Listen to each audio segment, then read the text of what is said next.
take your personal brand on Google seriously. Google is your business card, and it will drive business quickly. The bottom of the funnel people who are thinking about doing business with you are searching your name on Google. If they see a wonderful search result, your Google business card looks great, they're much more likely to sign on the dotted line.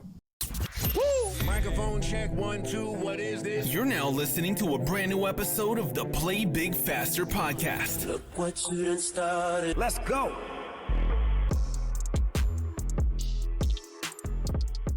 Welcome to another episode of the Play Big Faster podcast.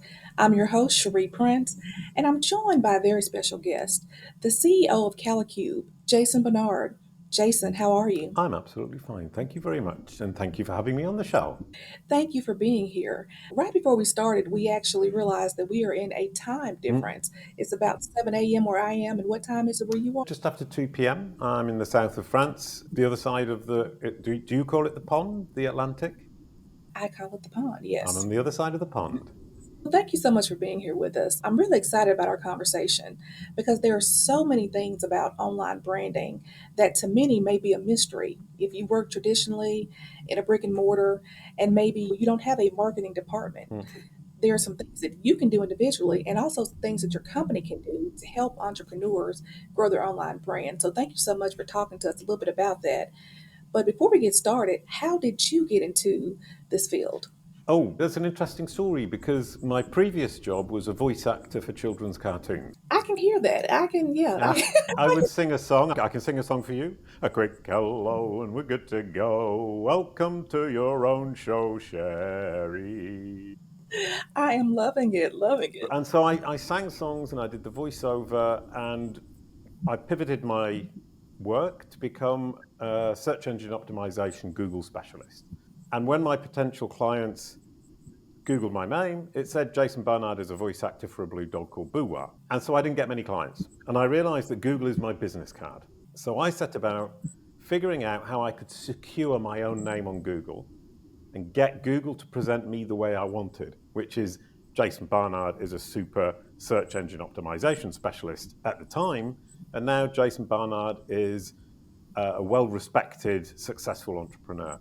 So I learned to control how Google represents me initially to serve my own purposes for my own business. And it's made me hundreds of thousands of dollars.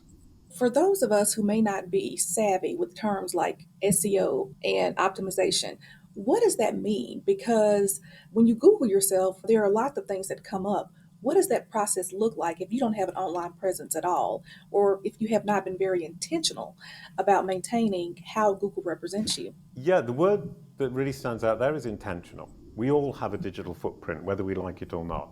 Google is trying to understand you, whether you like it or not, and it's trying to understand you 24/7. So if you're not intentional about how you prepare the information online about you for these machines, Google, ChatGPT, and we can talk about that later, they will misunderstand you and misrepresent you. So for me, it's fundamentally important for professionals, and especially entrepreneurs, CEOs, founders, but any professional service who uses their personal brand as part of their business strategy. It's a business asset for them. You have to control the search engine result for your name. Starting with Google, you need to secure your name on Google so that Google represents you accurately when people are Googling your name. So when you say secure your name, is that the same as getting a website, or is there something with Google that we go in and register? How do we actually start the process other than setting up our social media sites using a consistent name and things like that? Well, that's a lovely question. You've already answered half of it yourself. So there is no way to tell Google what to show. There are no human beings at Google who can force the algorithms to show exactly what you want. So you have to do it by organizing the content on the web about you so that the machine, the algorithm, can understand.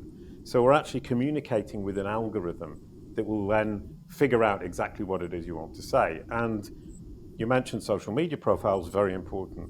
You mentioned your own website. That's the key. Even if it's a one-page website, you need a personal website.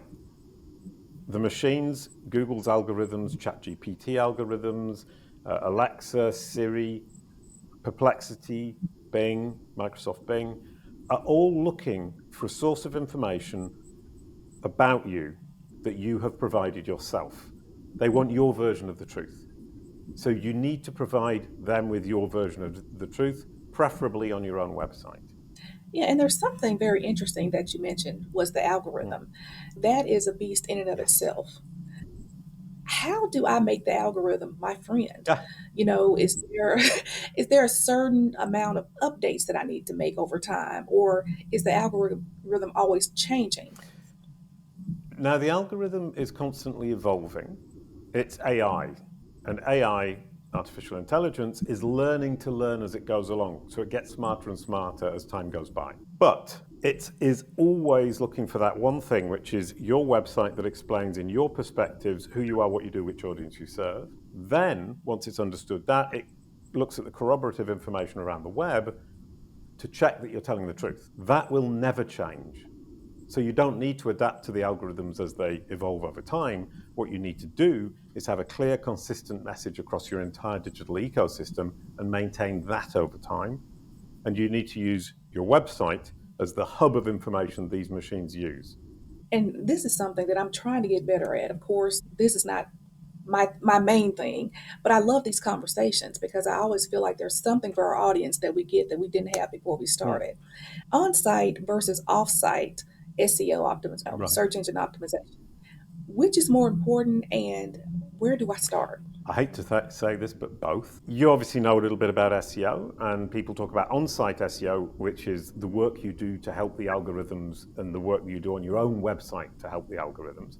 Off-site is everything you do on other sites to help the algorithms. And on-site is obviously that entity home, which I was talking about, the website, we call that the entity home. And the machine is actively looking for that. John Mueller from Google confirms that the machine is looking, the algorithm is looking for that source of information from you about you. But from that hub, you then create spokes. You link out to all of the corroborative sources that make up your digital ecosystem. So we have a hub, spoke, and wheel model. So you need to make sure that all of that corroborative information on third-party websites, the offsite that you were mentioning, that all of that information corroborates and confirms what you're saying on your own website, your entity home. On-site and off-site need to correspond. You need that consistent, clear corroboration across your entire digital footprint, and the algorithm will understand. It's like educating a child. These algorithms are children who just want to understand. They're not stupid, they're just uninformed. And if you don't help them, they'll go out into the world and they'll figure it out for themselves, and they'll probably get it wrong. You need to sit them down and teach them. And you sit them down and teaching them by sitting them on your website, saying, okay, here's the information, here's who I am, here's what I do, here's who I serve. Now, go there, on Crunchbase, let's say. It will say the same thing. Then come back. Now go off to my company website. It will say the same thing. Then come back. Now go to my YouTube channel. It will see the same thing. Then come back. Now go to LinkedIn profile. It will see the same thing. Come back. Then go to that article that was written about me in the New York Times. It will say the same thing. Now come back. The child will then, by pure repetition of that same information, number one, fully understand, and number two, trust you, which is where I say secure your name. Secure its trust. You need to get the child to trust. And you mentioned like. It needs to like you. It needs to love you. It needs to trust you. And that was such a good point that you made about making sure that everything is it's really parallel. So should we be copying and pasting, like for instance, my LinkedIn bio? Should that be the exact same bio that I may have on other social media sites? Or does the algorithm look for changes or differences in the information? Another great question. 5 years ago, you needed to repeat everything exactly the same everywhere. But the child has got a little bit smarter, so you can now adapt the content, the way you express these things on the different platforms so that it suits the audience, the human audience on that platform. So on LinkedIn, I would push my professional accomplishments to the fore. On IMDb, I would push the voiceover acting to the fore. On YouTube, I would push, right now I'm pushing my professional achievements to the fore and my ability to educate about knowledge panels, Google algorithms, and controlling your personal brand in a world of AI. So you can adapt it, but it still needs to say the same thing essentially. So you can't change the facts on different platforms. The machine will get confused. You need to be saying essentially the same thing. And the key to the whole process in terms of getting the child to understand at least the foundation is, if you're going to be, in my case, an entrepreneur, you need to be systematic about that fact. So it's the facts that you're systematic about that the child will focus on. So that's how you can get it to focus on the specific things you want. Jason, how do I know that I'm successful, that these intentional steps that I'm taking, that I'm getting the desired result? Number one, your website will rank number one. So it will be the first result when you search your name. That shows that Google has understood that's the hub. Then your social media profiles, potentially articles you've written, and your company website. That's on the left-hand side when you search your name on desktop. That means that you have convinced the child that what you're saying on your website is true, and that your priorities that you're pointing it to with all these different social media profiles and your work website are the priorities it is taking into account, and it is demonstrating to you that it understands what you do and it understands what the focus should be. And then there's another thing called the knowledge panel, which is on the right-hand side when you search on desktop. When it's really confident it's fully understood the facts, it will create a knowledge panel for you on the right-hand side. If you search my name, Jason Barnard, Jasonbarnard, you'll see a wonderful knowledge panel stating the facts that Google has understood about me. It's an information box that allows people at a glance to understand who I am, what I do, who I serve, without visiting my website. That is when you've really nailed it and you've secured your name on Google. So is this normally a long process? Like for someone who's listening to this episode or watching this episode for the very first time, and all these things are brand new, is it realistic to think that maybe this is a 30-day process or a 60-day process? What is a realistic expectation for getting your name to the first page of Google? The first thing is you need to be very clear what it is you're going to say. So that's sit down, decide what your bio is going to be, decide what your focus is going to be, decide which photos you're going to use across your digital footprint. Then once you've done that, it will take you a week, let's say, to go around all the sources that currently exist and correct them all, change the photo, change the text to make sure that it is all consistent with your entity home, your own website. Maybe between a week and a month, depending on how much time you've got. It takes a lot of time. So to do a typical digital footprint like that at CaliCube when we serve our clients, we spend a month with them doing it. Once we've finished that, we need to give the machine the time to find the content, digest it, understand it, and then it will start to replicate what it is you've been saying to it from the start. So you've got a month of preparation from your part, putting it all in place, a month for the machine to find and digest the content, and then a month for it to start showing what you want it to show. So 3 months to get to a point where you can feel, yeah, the machine is starting to understand, it's starting to represent me the way I want. But that element of trust and love that we were talking about earlier on takes longer to build. So overall, you're looking at a year, perhaps 2 years, before the machine truly understands you, likes you, and trusts you. So we have clients who come along and they say, after a year, this should be perfect, and they go away, and it all goes horribly wrong because they stop being consistent over the web as they grow their own personal brand, and the machine gets confused, and suddenly it drops everything. It will suddenly give the wrong result. It will say something that isn't true in the knowledge panel. It might rank the wrong website, another company than your company, for example. And that's the mistake of thinking that after a year, the machine knows, likes, and trusts you. That knows, likes, and trusts takes 1 year to 2 years to build. So I know in this conversation we're discussing Google, and Google, even though it's a singular word, it is a multi-headed beast because Google is a search engine, and it also partners, I guess, the relationship with Google and YouTube. Mm-hmm. And so if we're looking at social media sites, and I know YouTube is not really social media, it's also a search engine. Would you say that Google gives more deference to YouTube versus social media sites and maybe even your website because of the relationship between Google and YouTube? Yes, generally speaking, a Google property like YouTube is going to be more effective. And there's an argument in the community of people who try to optimize for Google, whether or not Google is biased? Or is it simply that YouTube is so incredibly important in the world that Google's search algorithms pay more attention to it? But it doesn't really matter at the end of the day. YouTube is incredibly important.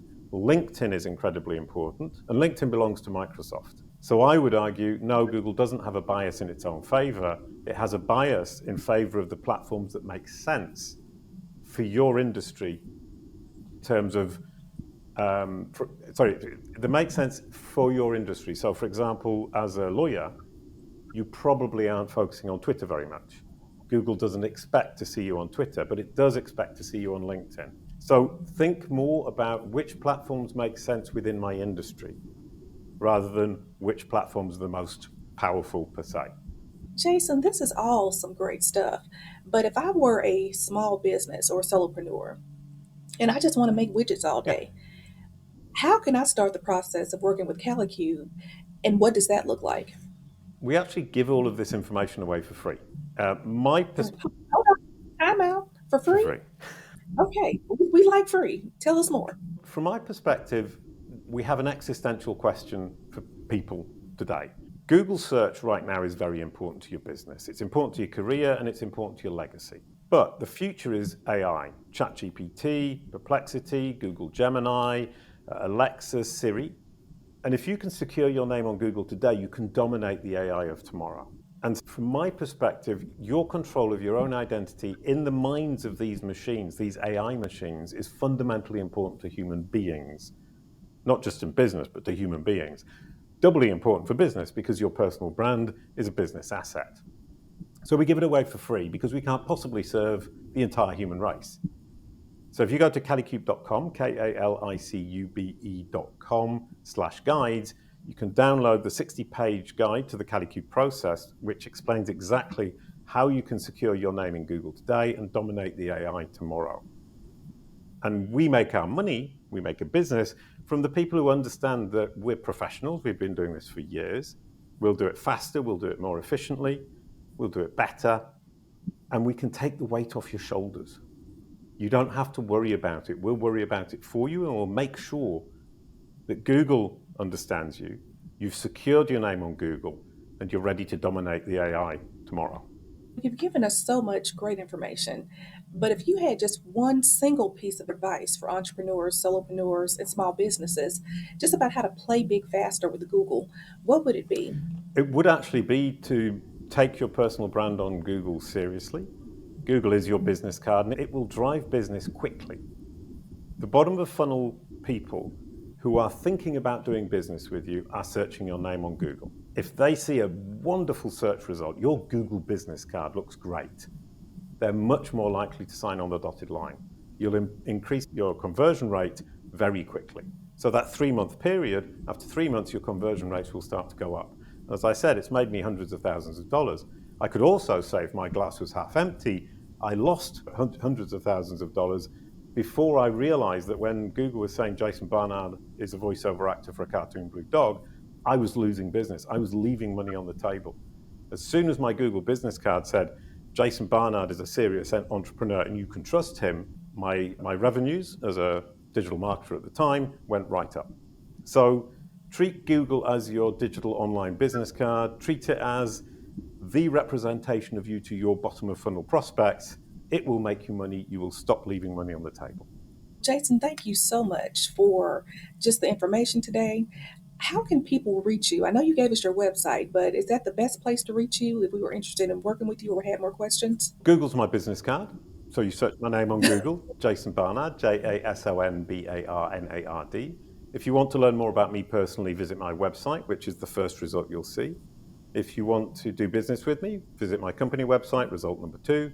If you want to read my articles are shown by Google. If you want to watch my videos, those are shown. If you want to